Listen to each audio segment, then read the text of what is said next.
Welcome to Conversations in the Coop. I'm your host, Trinity Director of Athletics, Drew Galbraith. My pleasure to be joined today by Nick Bellak from the Trinity men's soccer team. Nick, thanks for coming on. Yeah, thank you for having me.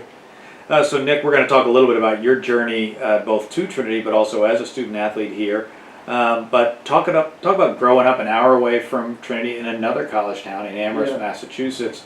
Did just being in that environment always maybe inspire you to want to play college sports? Yeah, absolutely. I was fortunate enough to grow up in a really nice town, and I had Amherst College right there, and also UMass. So kind of got to see the small liberal arts environment, and then also a bigger school.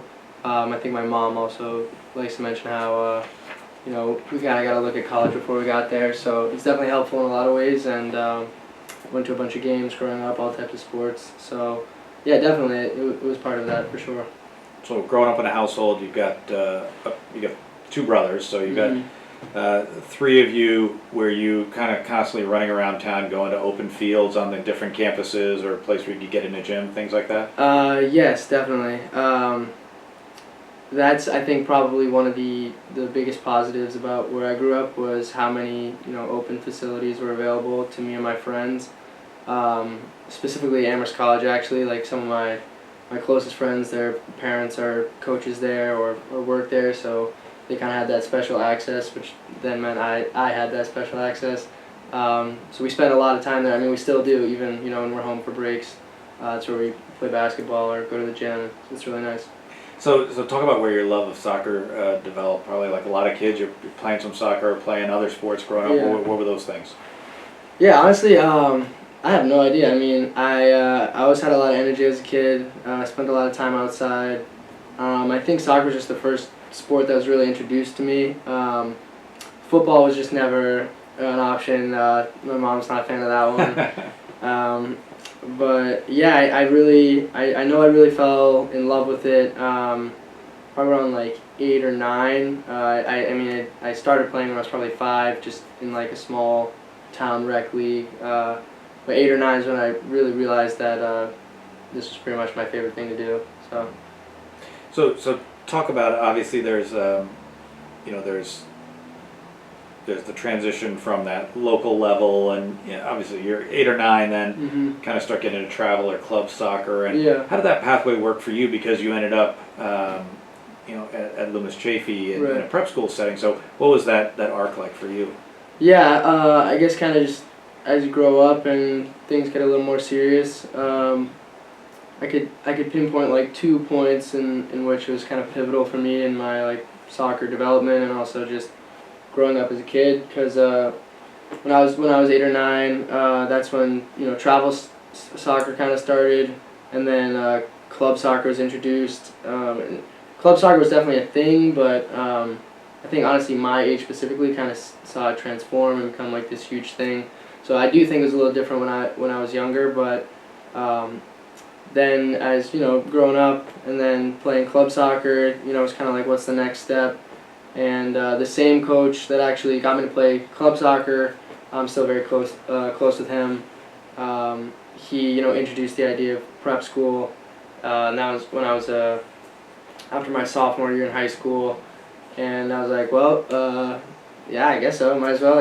I like doing this, and it sounds like that can give me the best opportunity to go to the best school and still play soccer. So yeah, that was definitely a big decision, but I think it was the right decision, and had a lot of fun, and definitely helped with my soccer too. So talk about your kind of the end of your experience at Loomis. The pandemic begins, probably the second half of your senior year at Loomis. What impact did that have on your not only just on your recruiting process, but just the kind of the end of your high school career? Yeah, no, it was definitely unique. I mean, I know it was a crazy time for everyone, but boarding at school, there's a lot that went into that. A lot of rules. Like I do pretty well with rules. Like for the most part, I'm very good with that. But they were really intense. I mean, you couldn't even leave to like go to a doctor's appointment basically. So I didn't have a senior season, and then in the spring I couldn't play club soccer because I would have to live at home and basically be a virtual student. I just figured I could train with my friends at school, and that would be better. But it really, I mean, impacted, I mean, sports, recruiting, I mean, everything. I'm sure, like, from coaches and your position, everything looked very different. So, yeah, I didn't really have film from, like, my junior spring until, I mean, that was it, basically. Right. But everyone else was in the same position, so, you know, it was like an equal playing field. It was just, I guess, a little harder for everyone. But, yeah, you know, it all worked out, so.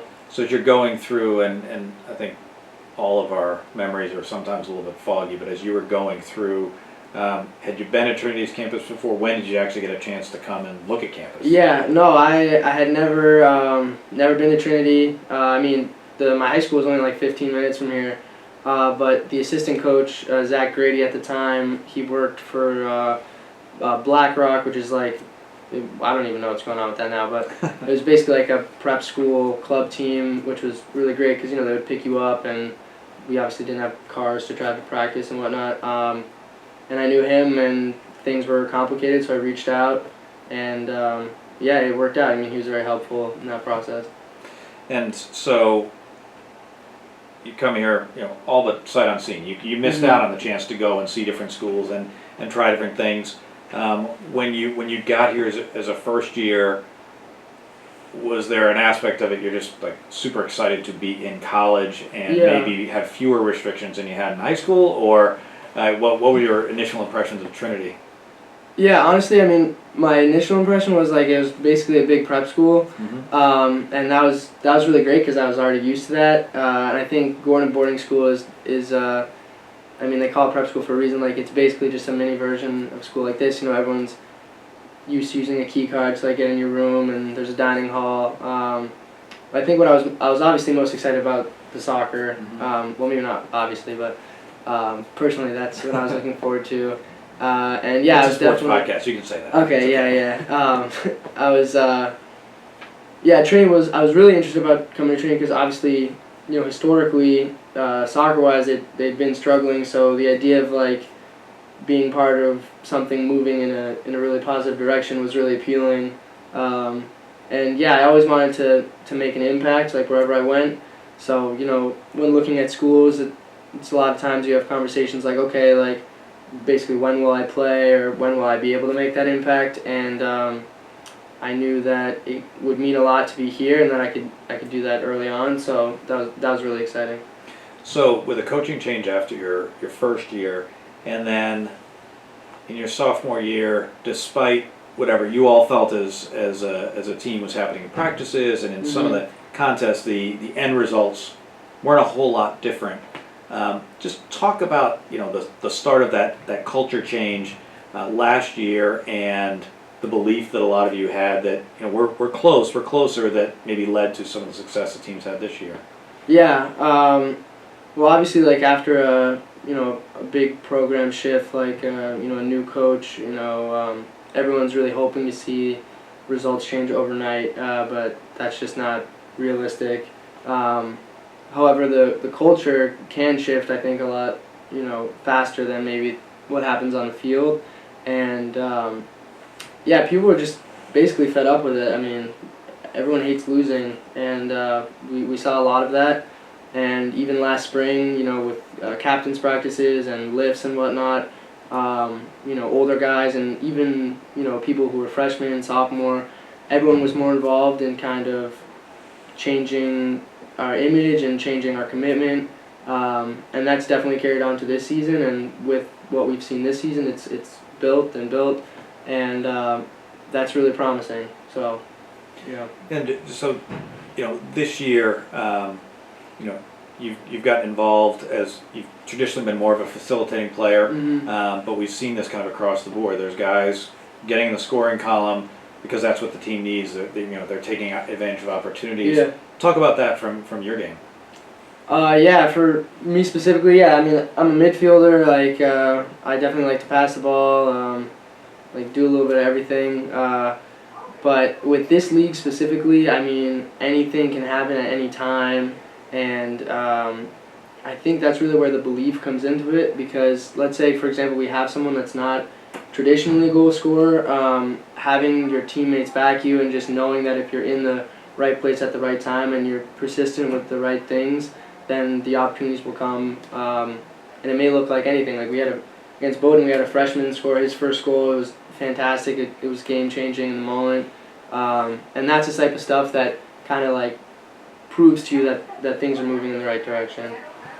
And can you maybe just kind of compare and contrast maybe beginning of last year to where the team is now? It just feels like the team has that sense of belief that play hard, play together, and can get a result on any given day. Last year, there was just more uncertainty with Matembe. He just came in, so obviously we're not exactly sure, his style of play and whatnot, but he's been so pivotal in bringing us together as a group off the field and also on the field. He is so, I think anyone who would meet him would, recognize this, but he's just level-headed and calm, cool, and collected, and he plans things well. And that just sets you up for success. So in comparison, I guess it was just, we were pretty young. We didn't have a lot of experience with the new coach and new system. And this year, even, just, I guess 1 year from then, we have more, team chemistry and, I guess a willingness to fight. Every single game, in the NESCAC, every single game is going to be a battle. And you look at some of the higher ranked teams, lower ranked teams, anything can happen, and we know that, and we've shown that, and we've had a couple games where we've been really great if it, a couple bounces went our way, and we'd have, a little something more to show for it, but we know, and that's what matters. So. One of the things about being at a place like Trinity is you get special opportunities. Talk a little bit about the opportunity the team had last week to meet a couple of members of the U.S. men's national team. Yeah, that was nuts. That was nuts. We definitely didn't expect it. All coach said to us, it was gonna be something fun, and he calls fitness work. So I really don't know. I don't even know what to expect. But that was super cool. I don't know. It was really nice to see people that do what you do at the highest level are, human beings, and it was really we had a really intimate conversation with them. It was personal. They were right there, and we were really fortunate that we were able to do that. So Christian Pulisic and Tim Ream were here before the U.S. national team played Germany across the river on Saturday afternoon. Anything that either of them said that kind of surprised you beyond just maybe their kind of groundedness? It's hard to say. I'm trying to think. I guess just Pulisic gave a small rundown of his story, and it's just really similar to, basically what I've seen. Obviously at a much different level, but just to see that they do the same things, and he's basically my size, and he's not doesn't look necessarily like he would be the best athlete in the world, and he's just fantastic what he does.